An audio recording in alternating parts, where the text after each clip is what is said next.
Chaque année, en Afrique francophone, des milliers de jeunes sortent des écoles et universités avec leur diplôme en main. Mais au lieu d'entrer dans le monde du travail, ils entrent dans le monde du chômage.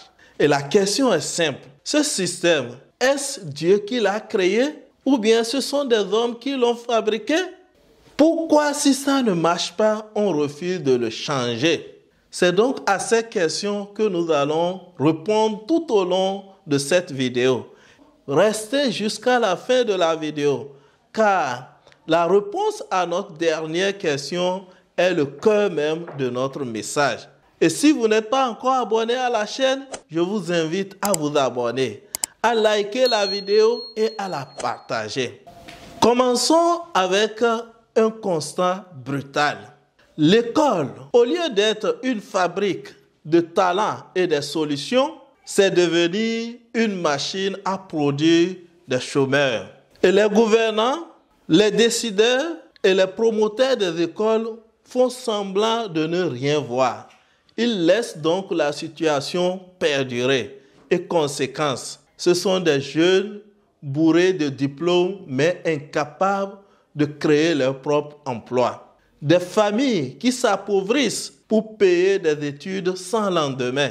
Des talents étouffés et des rêves brisés. Mais tout ceci ne laisse pas indifférents les leaders éveillés et visionnaires, comme le capitaine Ibrahim Traoré, qui lève le ton et pose une question simple mais dérangeante. Ce système, est-ce Dieu qui l'a créé ou bien ce sont des gens qui l'ont bâti? Pourquoi on refuse de le changer quand ça ne marche pas? On peut le changer et on doit même le changer.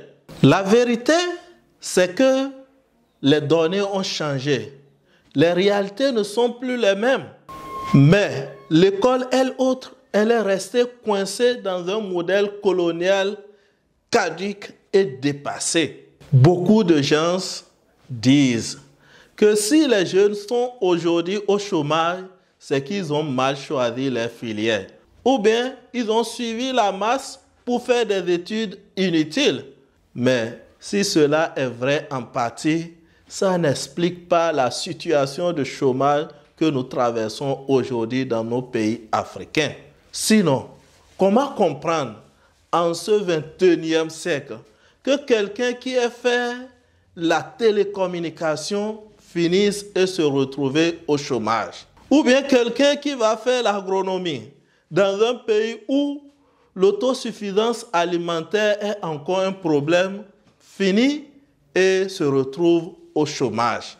Là, il y a problème. Donc ce n'est pas question de mauvais choix. C'est le système même qui est dépassé. C'est le système qui est caduque.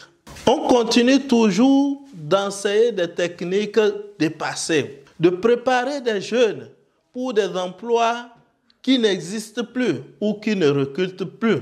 Pendant ce temps, les vrais besoins comme le numérique, l'agriculture moderne, la technologie, l'énergie renouvelable restent ignorés.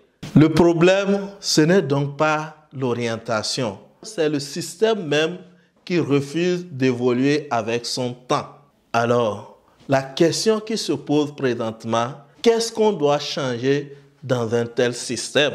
Et c'est là le cœur même de notre message. Ce qu'il faut changer dans ce système, c'est d'abord les programmes d'enseignement.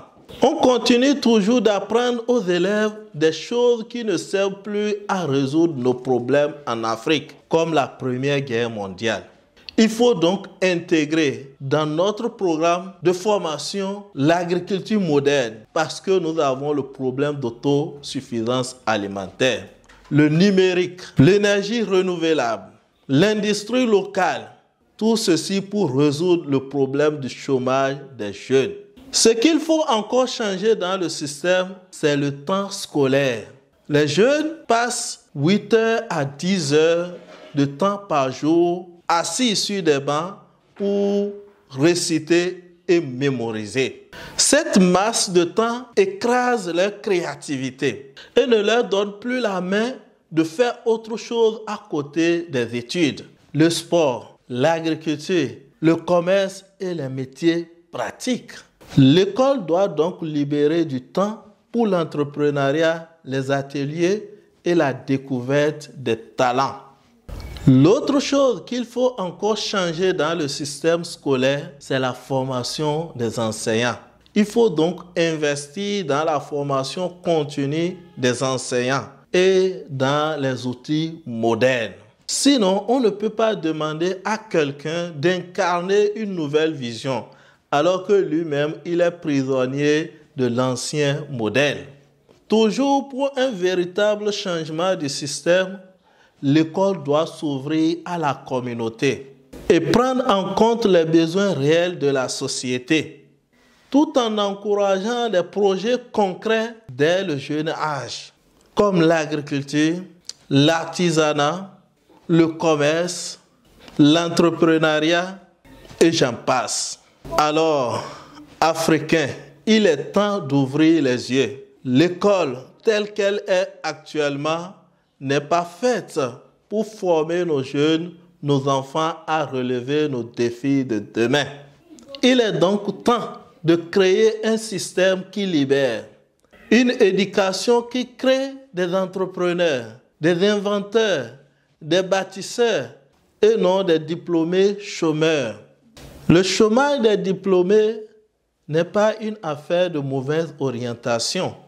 C'est une affaire d'un système construit sur des bases qui ne servent plus notre avenir. Alors, j'ai envie de te poser une question, toi qui m'écoutes. Veux-tu rester spectateur de ce système qui continue de détruire nos jeunesses, ou bien veux-tu rejoindre ceux qui osent penser, agir et bâtir un nouveau système d'avenir? Parce que l'Afrique n'a plus besoin de nouveaux diplômés. Elle a besoin de nouveaux visionnaires, des bâtisseurs et des créateurs de solutions. Le moment est donc venu. Changeons maintenant notre système éducatif ou il va continuer à détruire nos générations. Si la vidéo t'a vraiment intéressé, je t'invite à la liker, à la partager à d'autres personnes pour qu'ensemble nous prenions notre responsabilité et notre destin en main.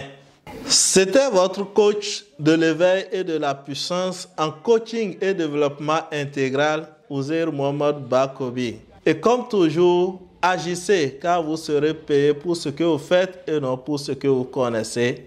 À très bientôt.